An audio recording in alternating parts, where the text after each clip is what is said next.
ഞങ്ങളെ സ്നേഹിക്കുന്നവനായ നിന്റെ മഹാകരുണയാ അസംഖ്യങ്ങളായ എന്റെ കഠിന പാപങ്ങളും വിശ്വാസികളായ നിന്റെ ജനത്തിന്റെ അപരാധങ്ങളും നീ പൊറുക്കണമേ. ഉത്തമനേ, നിന്റെ കൃപയാ ഞങ്ങളോട് അലിവ് തോന്നണമേ. ദൈവമായ കർത്താവേ, ഞങ്ങളെ നീ വിസ്മരിക്കരുതേ.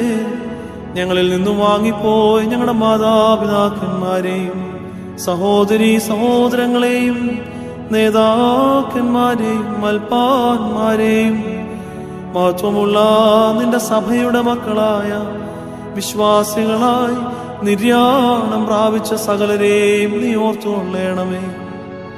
ദൈവമായ കർത്താവേ, അവരുടെ ആത്മാക്കൾക്കും ദേഹികൾക്കും ശരീരങ്ങൾക്കും നീ സ്വസ്ഥത നൽകണമേ. അവരുടെ അസ്ഥികളിൽ കരുണയും കൃപയുമാകുന്ന പനിമഞ്ഞ് നീ തളിക്കണം.